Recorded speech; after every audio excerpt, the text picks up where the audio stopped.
Hide this bullet. Okay, nice. Thank you for having me today. It's really wonderful series of talks, and also like very much in the same vein that Vikash was presenting. That was a very wonderful talk, like covering very comprehensive view of the prostheses.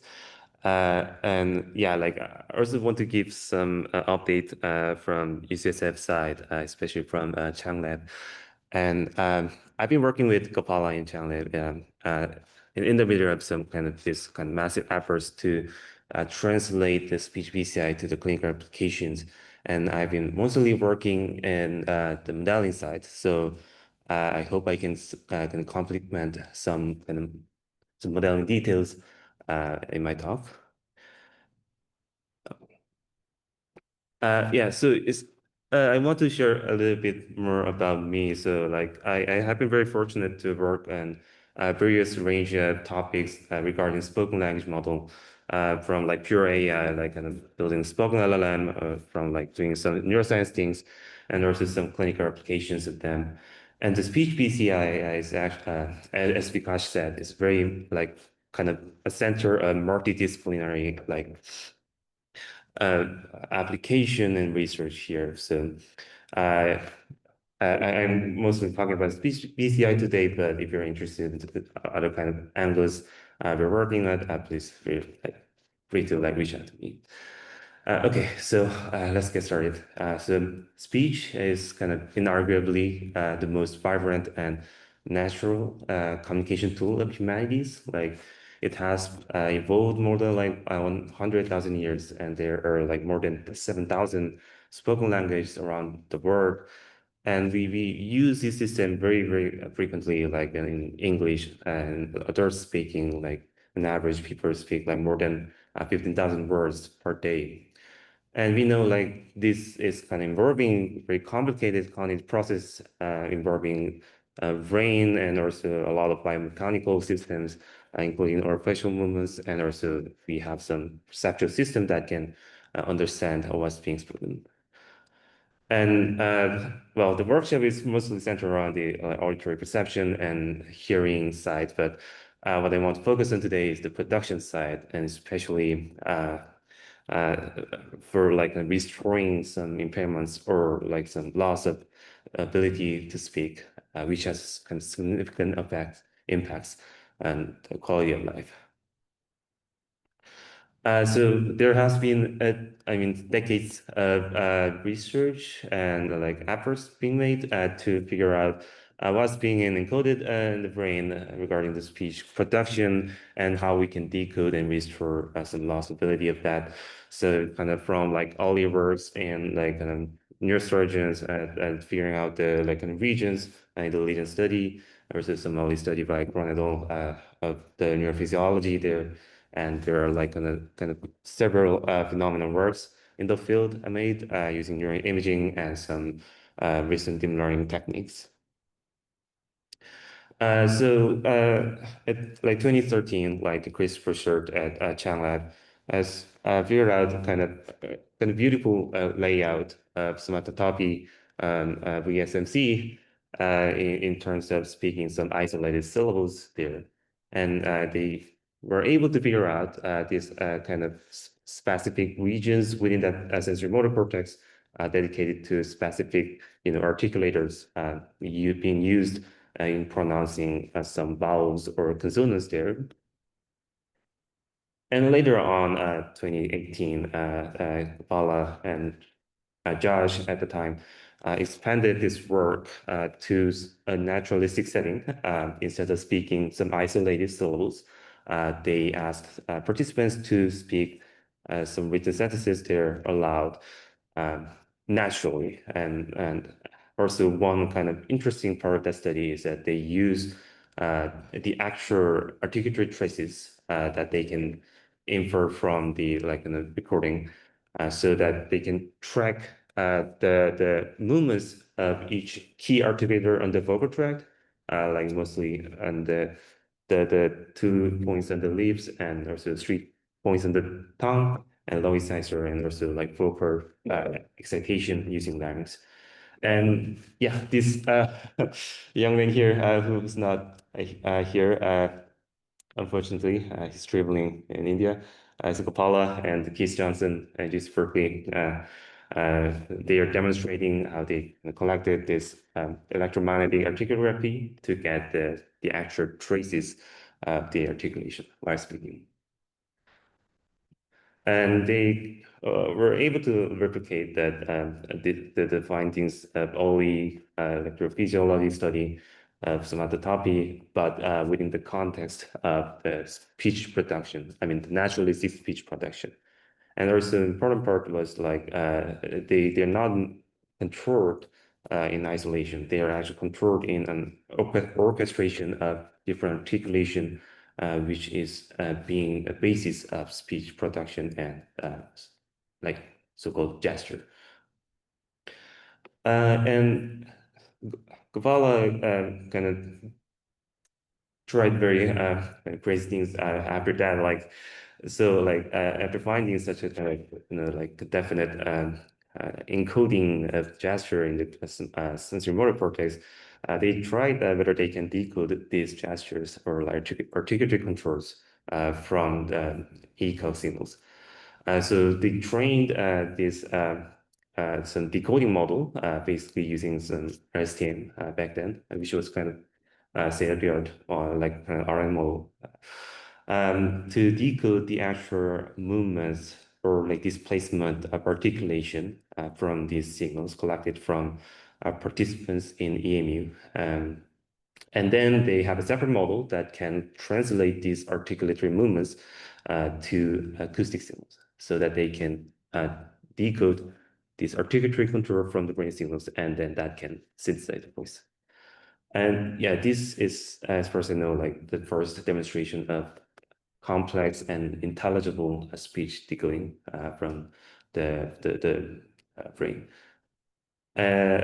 So this that study was kind of like kind of paved way to translate these findings to the clinical setting.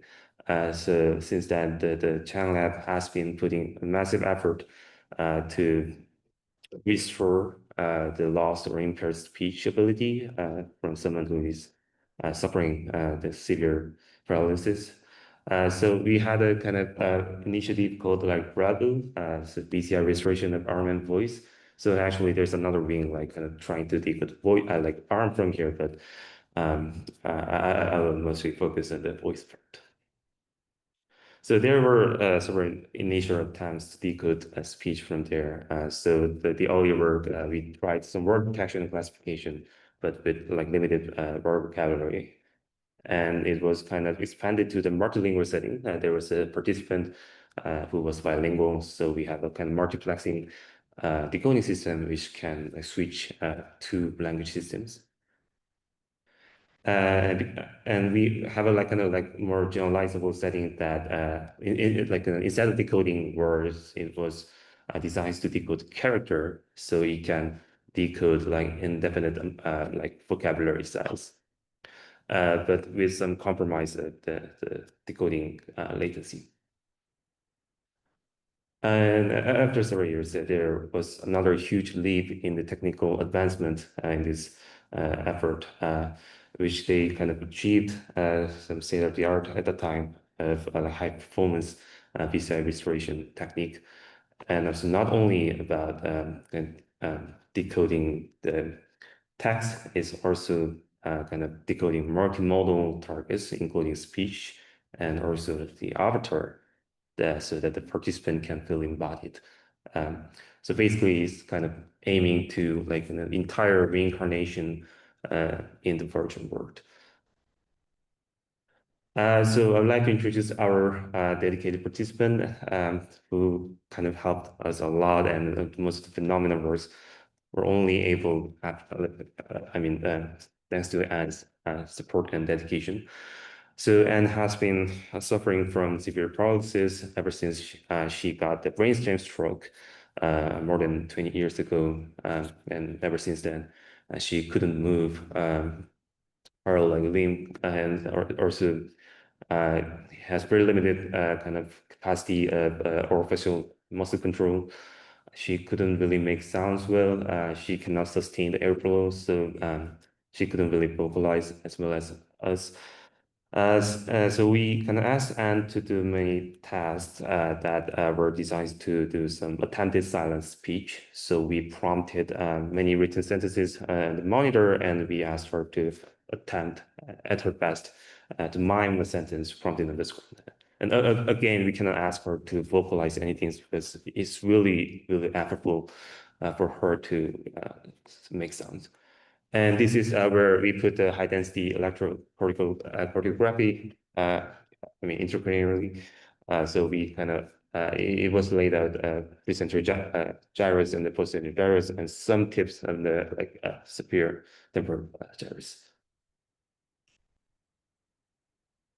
So the major challenge is that, I mean, beforehand, there are huge variabilities in terms of participants or patients and regarding the residual capacities. And especially in Anne's case, she couldn't make sounds very well. So we don't really have access to when her attempts were happening. So that was quite a challenge on our end. Though we know what she's trying to speak because we have a prompted sentences on the screen, but the timing is quite missing piece we have.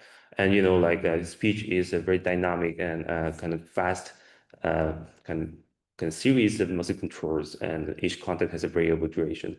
So this is not a trivial question to tackle.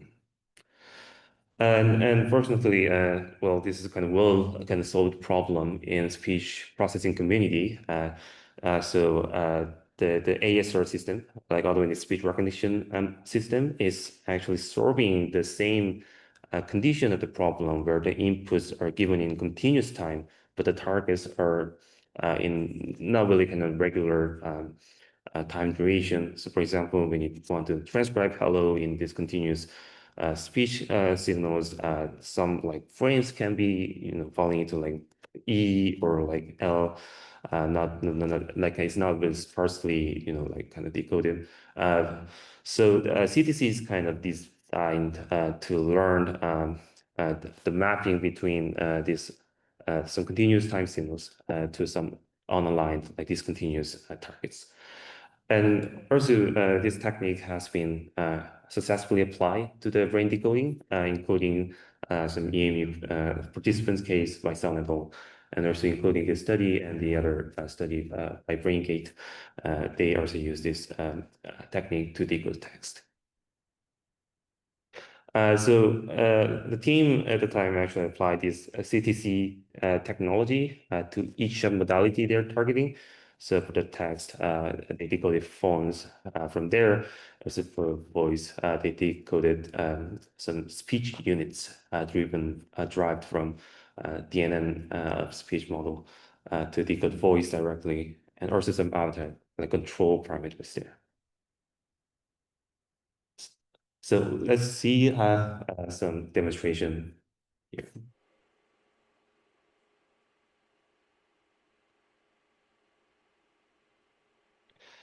Okay, sound is not being played. You are wonderful. Okay, so there was a prompt sentence there, and the participant was trying to speak that sentence. And after the trial ends, there's a kind of decoded text and speech and avatar. So this R3 a multimodal decoding was happening there. You may have noticed that there was a significant delay, so that we need to wait until the trial ends to have an accurate decoding performance. And so in terms of kind of speech synthesis, we found an 8-ish, a multi-seconds delay for each decoding trial. And this was kind of some fundamental limit at CTC approach in terms of decoding.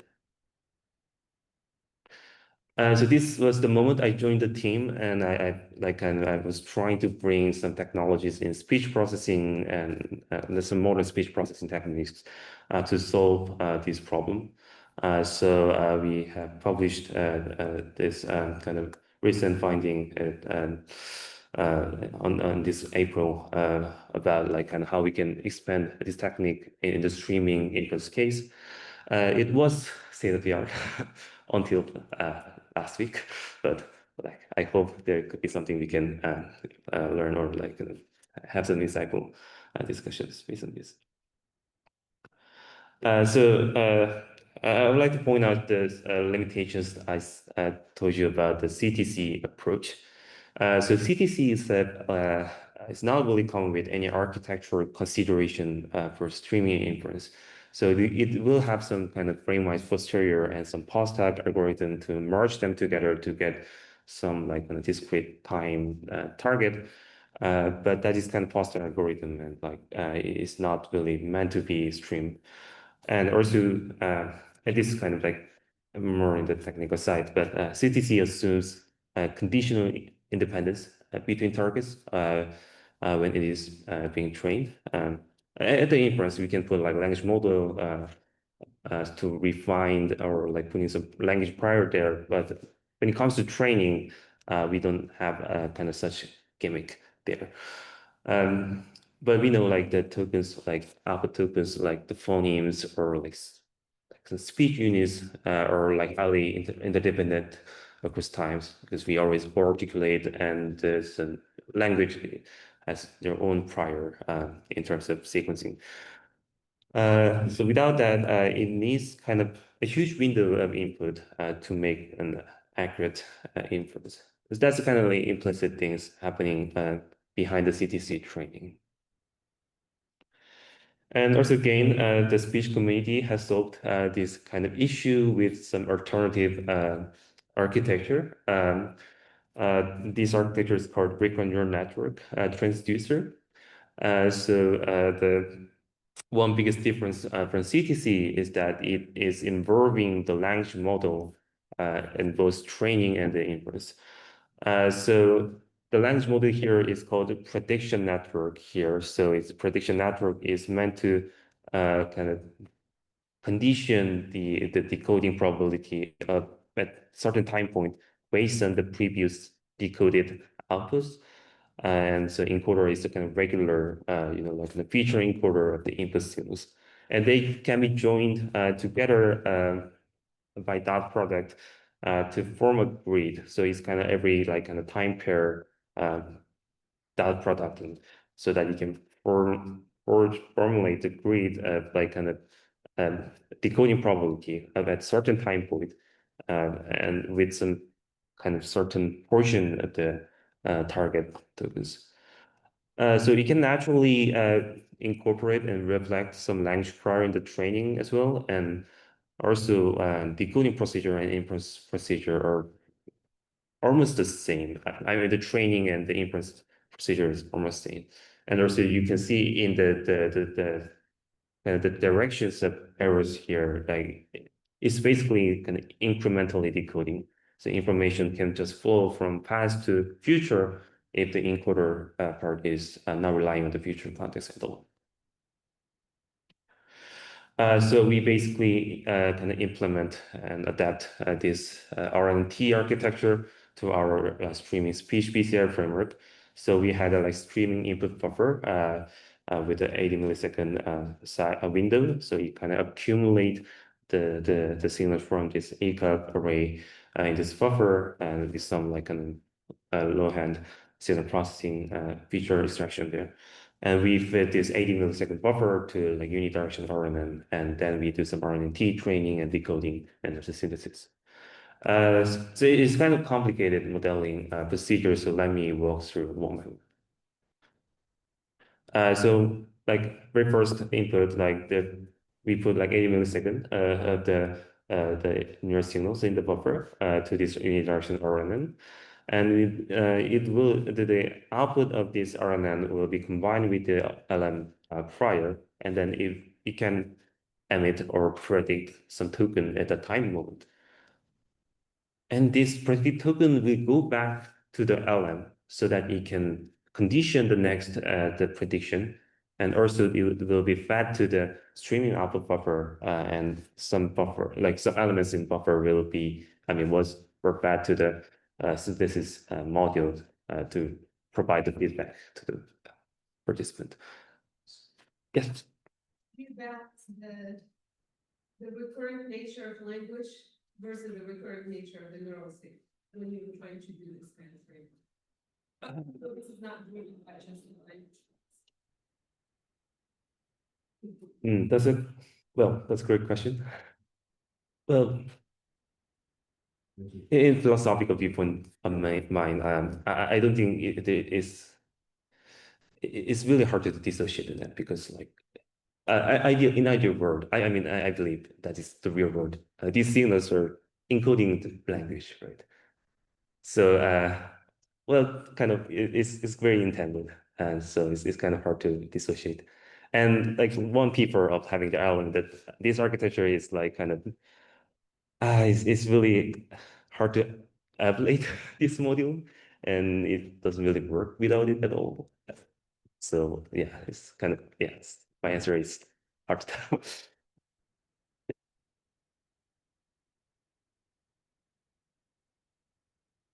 Uh, this might be a detail you're just glossing over time. I see why CTC is not good for like inference, although you would only use it for training anyway. And I see why this is good for streaming. But does this like the problem that CTC solves with the unaligned output labels? Do you now need frame level word or phoneme labels to train this model? Oh, not at all. Okay. So I can skip that, but both CTC and this model has a mechanism of dynamic path search.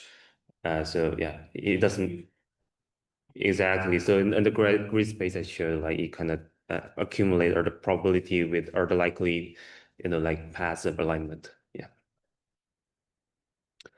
cool. Yeah, so this token can be fed to the LM. That's kind of important part I want to stress. And at some time points, there may not be kind of intended speech detected to us. So the model is kind of naturally predicting some null tokens, which is basically blank and doing nothing. And continue on like kind of this procedure. And also one interesting part of this architecture is that it can actually predict multiple tokens at single time point, which is quite novelly available in CTC thing. So it's kind of very much flexible for any kinds of like sequence to sequence mapping with heterogeneous target lengths. Yep. So we had two kind of streaming models there for like each of the modalities we had. So the first module was designed for speech synthesis with a real-time speech unit to speech vocoder. And also we had the text RMT as well, so that the participant can see the text coded output at the same time. And these modules are like having separate LMs there, but like you're sharing the input are in the unidirectional as a backbone. And the entire latency is kind of less than 20 milliseconds here. So it's mostly bottlenecked by the streaming input buffer. We could have tried like smaller buffer size for the input, but yeah, we didn't really go directly into that side. So I would like to kind of introduce some technical gimmicks that we tried and was very useful. So RNT requires language model, and like most of the experiments we can do with the human subjects, we cannot really include a lot of sentences or diverse, like kind of patterns there, right? So instead of training LLMs from the scratch, we actually pre-train these language models on the like huge speech corpus. We use the Libre speech, which is the 1,000 hours of audiobook reading. So we kind of train some regular ASR models with RMT so that you can learn some language models with this like speech units and also some text tokens. And the second important part of our system is that we have a kind of streamable bespoke synthesizer. So, the goal of this clinical application is to restore her voice to the pre-injury state, right? So we kind of used some voice conversion method to kind of convert or the like 20 hours of speech clips out there to her voice, and we train this streamable synthesizer so that we can stream her voice in real time. So we found a very beautiful voice of her, which was recorded during her. Oh wait, sorry. I really want to. Okay. You are truly wonderful people. Is it? Show me what it's Wait. like to be in a marriage that's committed and full of love. Oh yeah. You are truly wonderful people. You show me what it's like to be in a marriage that's committed and full of love. So she had a very wonderful voice before the injury, and it's really unfortunate for her to lose this ability. So we really kind of pushed her to restore her voice to this level. And let me, sorry, being messy. So let's hear some demonstration of our system. So, you mean to it.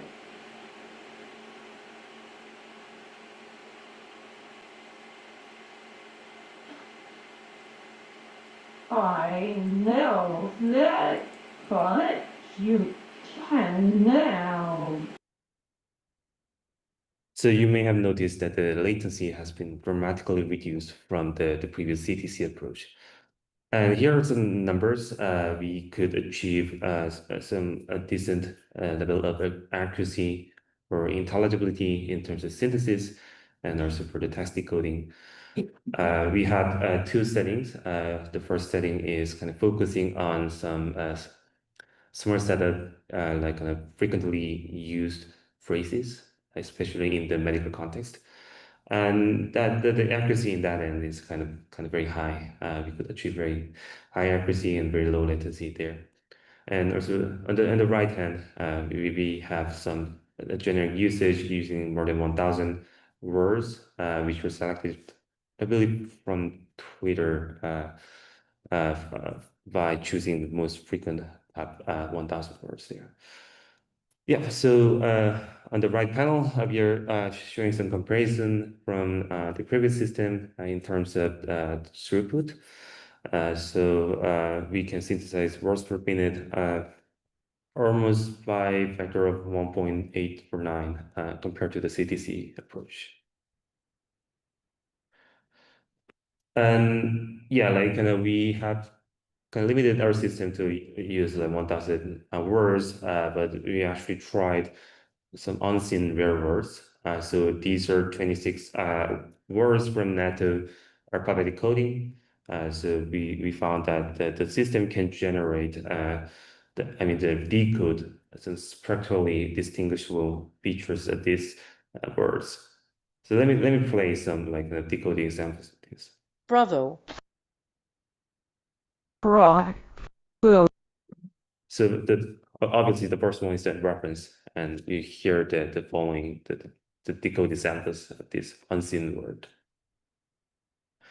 Yeah, so let me give you some summary of this kind of project.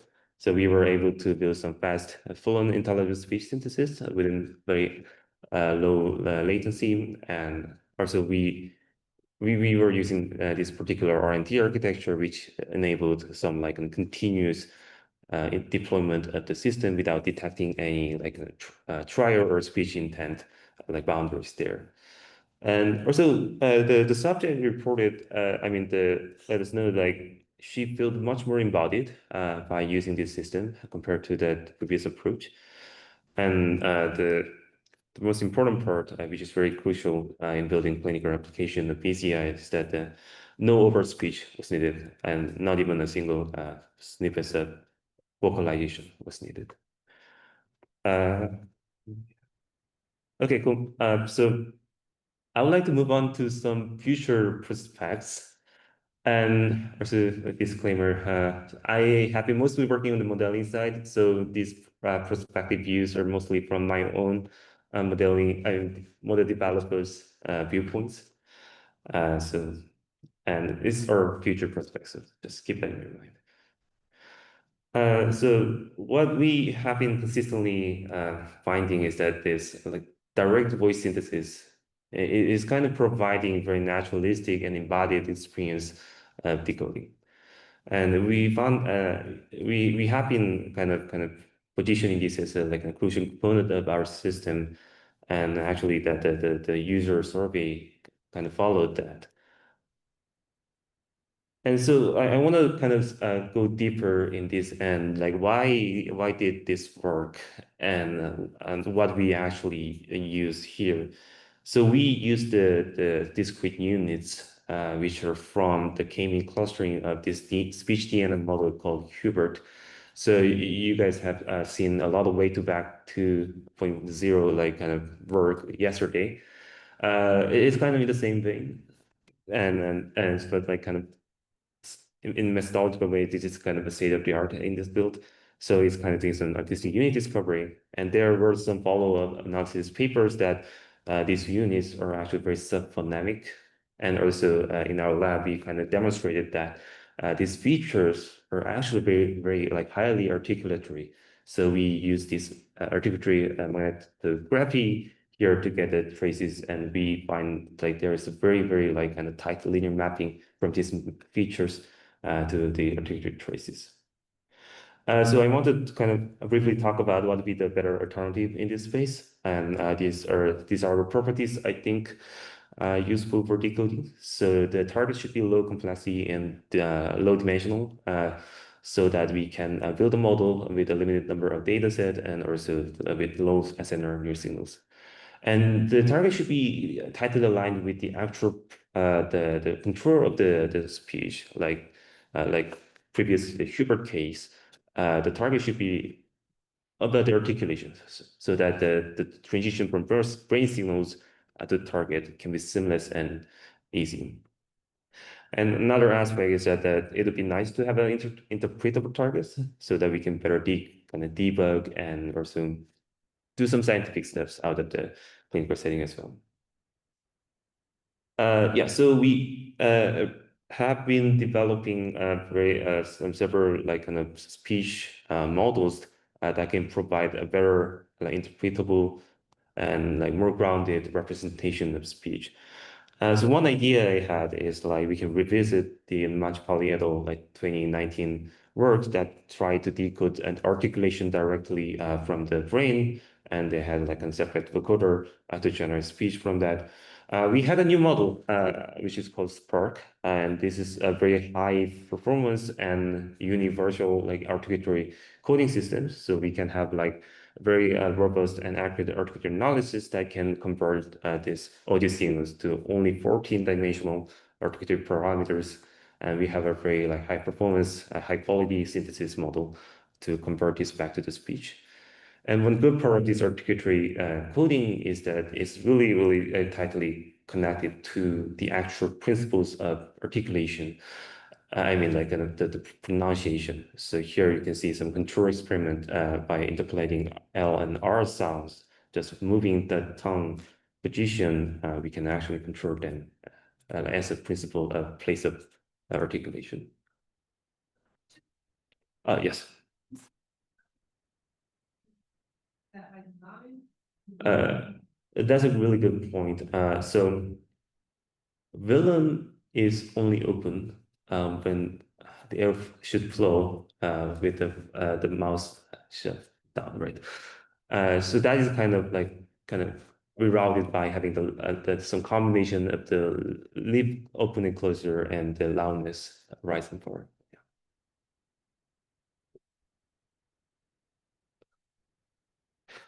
Also, another alternative is actually syllables. So, so far we have been decoding very fine-grained target like articulation or phonemes.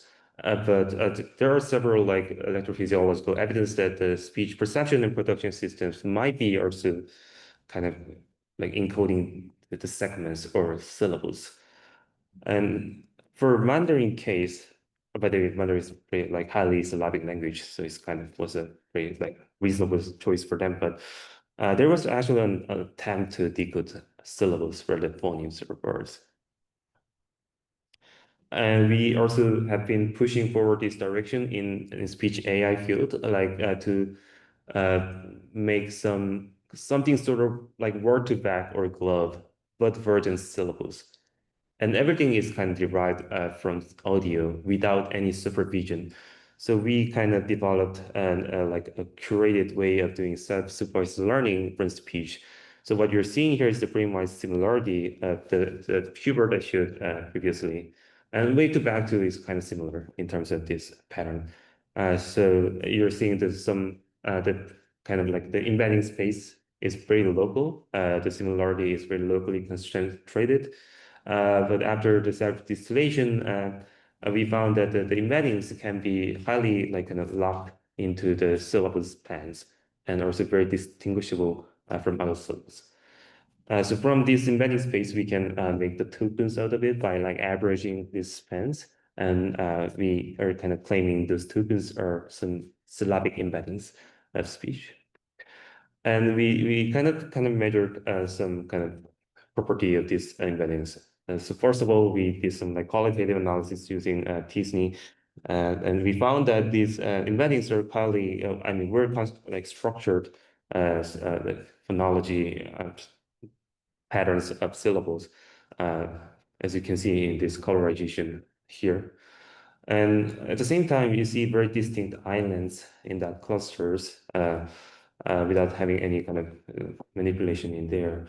And we kind of verified with some additional like analysis, which was inspired by the linguistic experiment to measure the categorical perception in human. So basically, we kind of interpolate or simulate this continuum of adjacent syllables, in this example, like last, rest.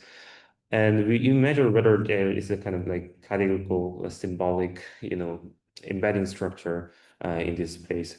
So if it is categorical and symbolic, there should be a kind of transient kind of clip in terms of probability of being either end. If it is non-categorical, the shape should be X cross shape. So in the panel C, we kind of have verified that in the acoustic space, which is denoted as the Merz spectrogram in the leftmost column, so the shapes are quite X-shaped. So it means that there's no categorical perception or like an embedding structure in acoustic space. Also in the middle, we are showing the Hubert is kind of wonky there. It seems like having some, but no, or sometimes not at all. But in terms of our new model here, server, we can see there is very tight and very like kind of, definite transition at the middle of this continuum. So these are these suggesting that this syllable embedding can be a very efficient and symbolic representation of speech. So, well, my conjecture, so it's still conjecture level, that these tokens could be some better alternative because it's a low complex and low entropy target space. And why you need to care about these features at all, like in terms of speech decoding, because we can generate or like recover, like reconstruct the original audio from these features. I wouldn't. So let me play some like reconstruction samples here. So this is original. I don't drink it myself, but I like to see it behave when it's poured. And this is kind of resynthesis from that Spark articulatory features. I don't drink it myself, but I like to see it behave when it's poured. And this is kind of misconstruction from the syllable embeddings. I don't drink it myself, but I like to see it behave when it's poured. So there is a minimal loss incurred in this kind of abstraction to very like kind of minimal structure of embedding. So whenever we have some decoding these targets from brain, we have like kind of the out-of-box synthesizer. And the last very rough idea I had is, and I'm very open to many suggestions, is that is also going beyond the phonology or syllables, right? Like we know the language is not only about motor control and the phonological, like the contents. And those are actually kind of a medium for conveying the ideas and concepts, right? And there's many like fMRI studies have shown that this semantic context can be like distinctly like encoding across the cortical space. So the idea here is that whether can we implement some kind of speech BCI using this semantic encoding. The main motivation for that is the motor cortex may not be intact for some population. We had a luxury. I would say luxury, but our participant was fortunately have some intact functionality in the motor cortex, so we can decode her intent to speak. But that may not be true. Like there could be some atrophy and there could be some lesion or stroke in the space. So the may not be able to rely on that the speech like motor control signals from there. And also there is a very kind of nice study by Tang et al. 2023 that they showed that some semantic contents can be decoded from these whole range signals. So I am kind of optimistic that we can do some complementary decoding using these signals. And obviously we cannot put all the grids. I mean, we cannot put the grids all over the cortex, but we might be able to select some regions that might be the most informative about the semantic decoding.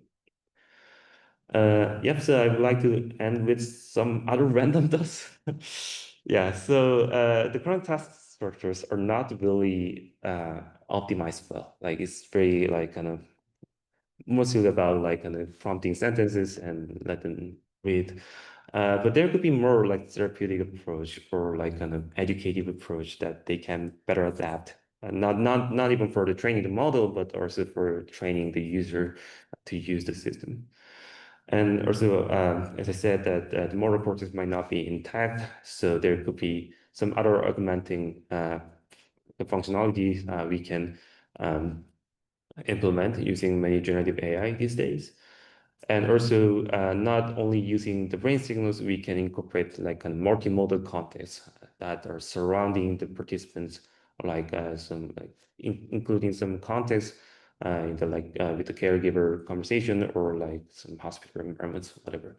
And we can kind of implement very holistic assistive agent by incorporating all of that. Yeah, so this is end of slides. So I would like to kind of appreciate all the team members in UCSF and Berkeley. Thank you.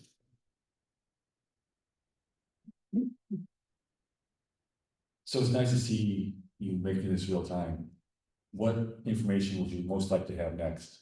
Oh, I mean, there's lots of different directions. So if you had to pick one direction, would you want more nodes? Would you want higher fidelity? Would you want faster resolution? What would make you happiest? uh, I think more coverage in terms of spatial coverage. I know the resolution. There's a huge gap between in the resolution between the cell level recording, like using the Utah array or the ECOG array. But I think that the advantage of ECOG is that it can be overlaid and more like kind of spatial coverage, right? So I would like to use that advantage having So yeah. one denser or wider? Another reason. Another grid? Yeah. Oh, a similar grid? Yeah. Oh, okay.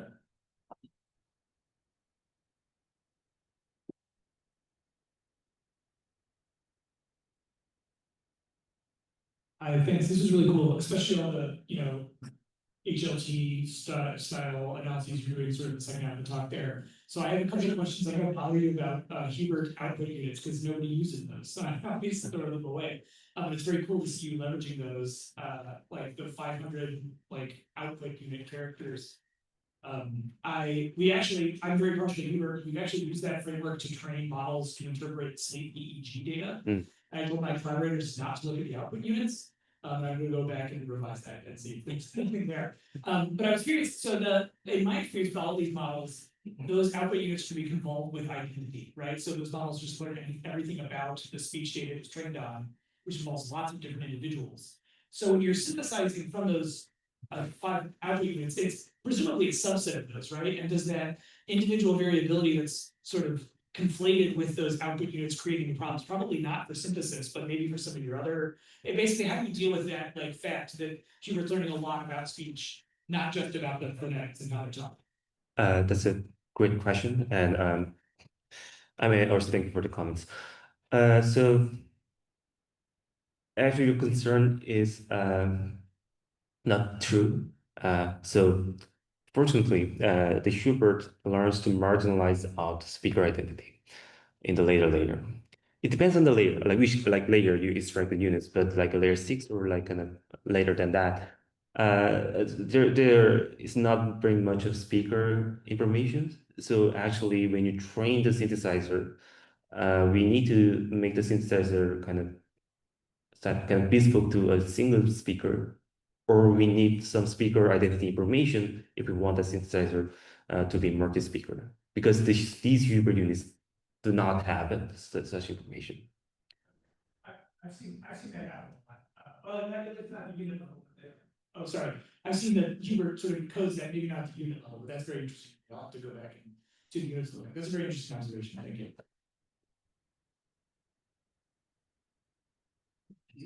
Thanks for the great talk. Thank you. So it seems like the brain data is very noisy, and any direct synthesis from the brain data is inherently going to sound noisy. So why aren't you doing something like decoding like phonemes, prosody, or some other units that you can impose more strong priors on, and then decode in real time? That's a good point. We had an alternative pipeline there actually that is targeting phonemes, and we did some incremental TTS from these phonemes. It kind of sounded, I mean, like it has a pros and cons. Like if we targeted the speech units directly, we can actually have a more naturalistic, more continuous output decoded. But if we target the phonemes there and use the TTS out of it, it kind of sounds somewhat better in terms of intelligibility, but it sounds very robotic. And also like our model is by model basically, so it's kind of conditioning.